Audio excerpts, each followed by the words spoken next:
Bon, je reviens vers vous pour vous dire où j'en suis. Alors, j'ai mis les pattes de fixation ici. Hop. J'en ai mis tout le long, hein, forcément. Et là, pareil. Hop. Tout le long, c'est fait. J'ai fixé ces barres là aussi. Alors, c'est les barres qui sont pas droites. Hein. Mais bon, j'ai pas mis droit non plus. Je vois que j'ai écarté plus en bas et plus serré en haut. Mais bon, c'est juste derrière les plaques, donc je m'en fous. Je vais faire des points par terre, des traces. Tac, quand j'aurai bouché là, tout le long. Je fais des traces au marqueur ou au scotch. En haut pareil, et comme ça après, avec ma règle, je sais où visser ma plaque. Donc, les deux là sont faits. Faut que je mette tout du long. Hop, comme j'ai fait là.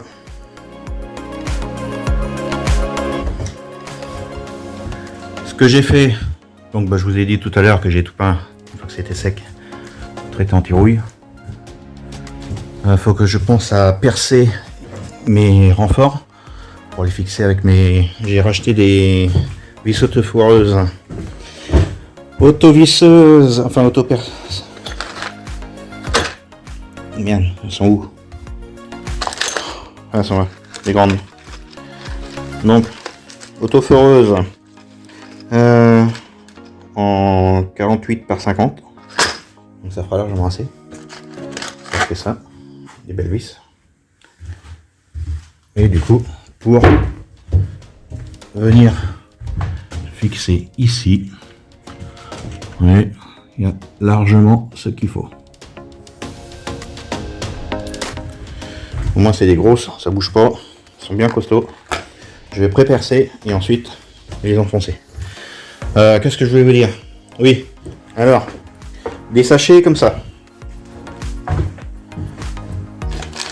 Hop, ceci.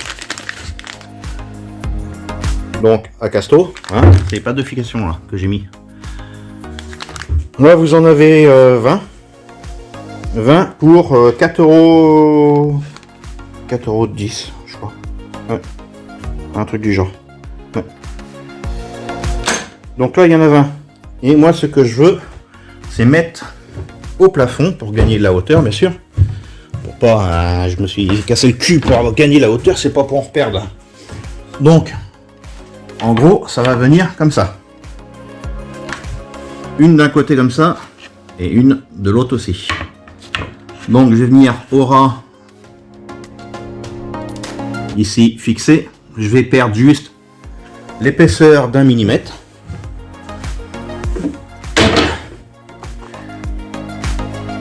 Un millimètre d'épaisseur. Je vais aplatir ça correctement. J'ai mis ça. Ça viendra poser là-haut. Comme ceci. J'en mets deux là. Allez, ça fera ça. Ok. Donc, deux d'un côté et deux de l'autre. Enfin, deux vis. Je mets deux, ça fera 4 vis. Une suffirait, mais comme je vais mettre du lourd, je vais mettre deux. Je mets du 9 mm pour que ça rigidifie bien le plafond. Et même pour mes portes coulissantes, quand je vais mettre mes rails, je veux pas que ça passe au travers avec du 5 mm. Donc je mets du 10, enfin du 9 mm, aussi bien sur les côtés qu'au plafond. Au moins, partout. Et au plafond, comme je vous disais. Et je voulais en revenir donc sur les équerres. Quand j'ai été chercher des plates comme ça. J'en ai pas acheté parce que ça valait. Je crois que c'était du. Je sais même plus. Le double de ça, 80 centimes pièce. Ouais, c'est ça. Hein. 40 centimes pièce. 40 centimes pièce. Ça. Et là, je me suis dit, putain, ils se font pas chier. Hein. Alors du coup, je me suis dit, je vais racheter des équerres. et je vais les aplatir. Parce que les 20 à 4,10 € je crois, et ben ça divise le prix par deux, hein. Ça fait 20 centimes pièce. Donc, j'ai ça les plier. Allez. Voilà, voilà. 7 minutes pour vous dire ça. Enfin, bref. Donc moi, dès que j'ai terminé, parce que là, c'est mes dernières barres, il va falloir que j'en achète. Il va falloir que je compte combien il m'en faut. Pour finir le plafond et le côté là. Hop. Et le bout là-bas. Et après, bah, il va pas m'en manquer tant que ça. C'est pour ça que ça sert à rien que je rachète. Ça se trouve, une botte de 6 suffira. Bah non, parce que j'ai tout le plafond à faire. Bref, une botte de 6 pour le long là, ça ira. Et il me faudra, bien sûr, pour le plafond. Allez, c'est parti. Donc, dès que j'ai fini ça, j'aplatis tout ça, je fixe tout au plafond. Comme ça, il me restera plus qu'à mettre mes barres une fois que je les aurai achetées. Et bah, dès que du coup je vais être bloqué, je vais faire ma barre métallique qui est derrière la ligne de roche là. Alors en ligne de roche, hein, j'ai pas que ces deux rouleaux là, hein, j'en ai plein les sous. J'ai pris 5 rouleaux. Normalement j'ai assez. Ils font 5 mètres par 1 mètre 20 sur 10 cm d'épaisseur. Donc on verra, je vais tasser ça, 10 cm. Normalement, en bourrant bien, ça devrait passer. Et sinon, j'enlèverai un peu pour que ça passe. Ça respire quand même, que ce soit pas trop tassé.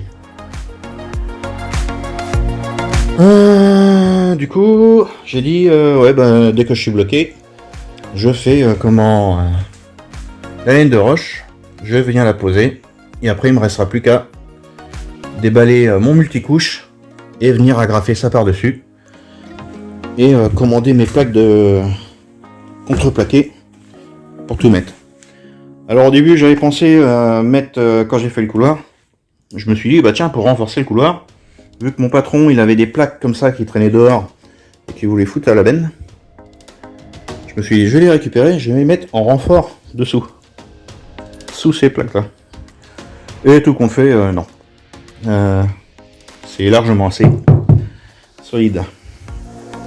Ouais, ça bougera pas. Plus mon contreplaqué, enfin plus mon parquet flottant que j'ai décollé dessus, non, ça bougera pas du tout. Et comme j'ai mis des chevrons assez larges, du coup, ce sera nickel. Faut juste que je continue, comme je disais tout à l'heure, à boucher ça, et après ce sera nickel. Alors ce que vous voyez, c'est pas la rouille, hein. C'est juste la laine qu'ils ont été collés là, avec la colle.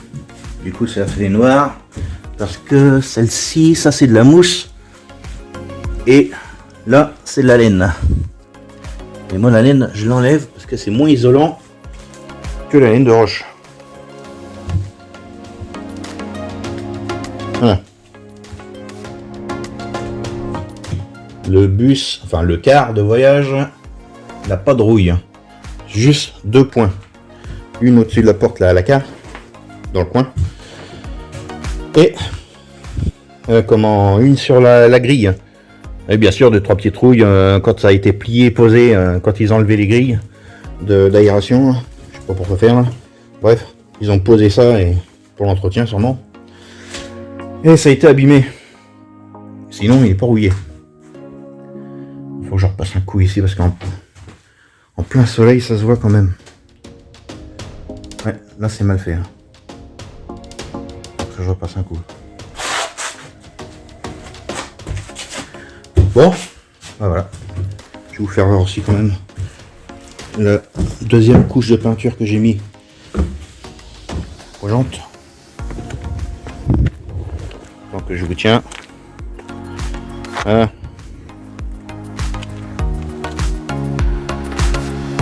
Ça, je viendrai frotter, hop, ça s'enlève tout seul. J'en ai passé un coup là. Hop.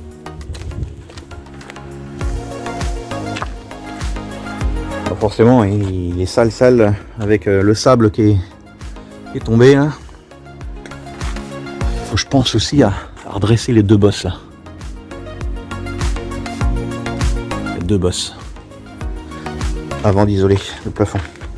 Et le point de rouille là ici qui a été traité. Là ça a été frotté, traité, enfin brossé, traité. Et comme je vous disais, quand vous regardez, hein, ça a été posé. C'est une plaque qui a été descendue là. Bref, elle a été pliée. Et la jante là, nickel. J'ai repassé un coup aussi.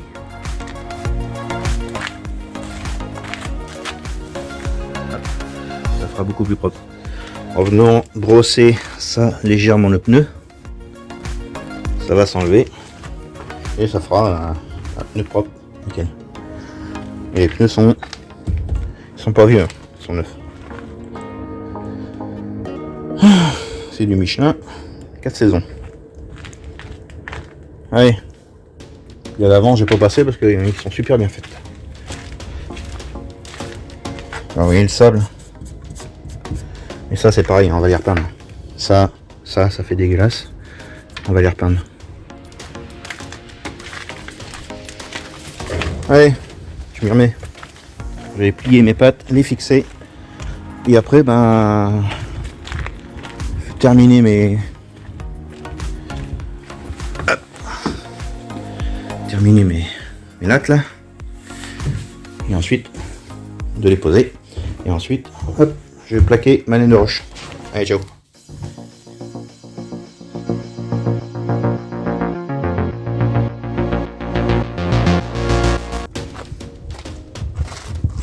Voici comment je m'y prends.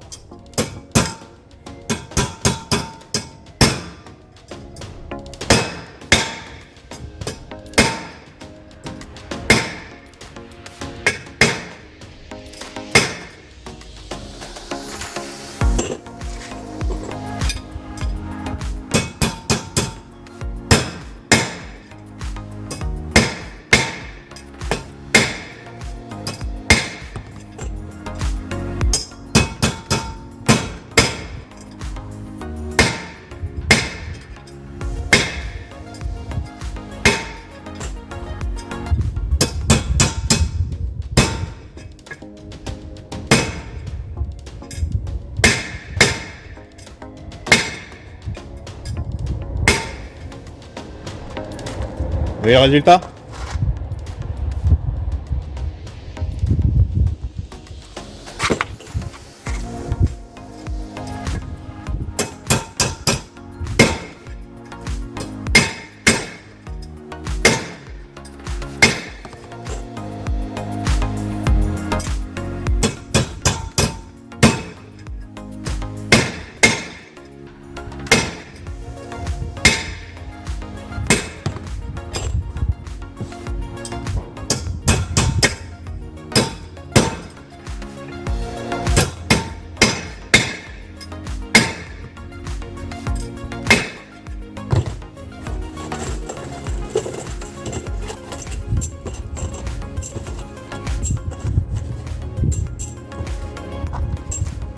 Là, je vous emmène avec moi.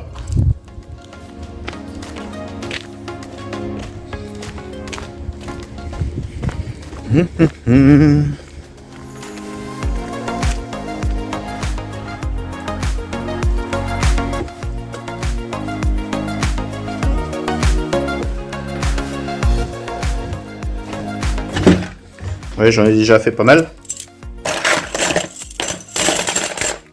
Hop. Je vais voir avec ça.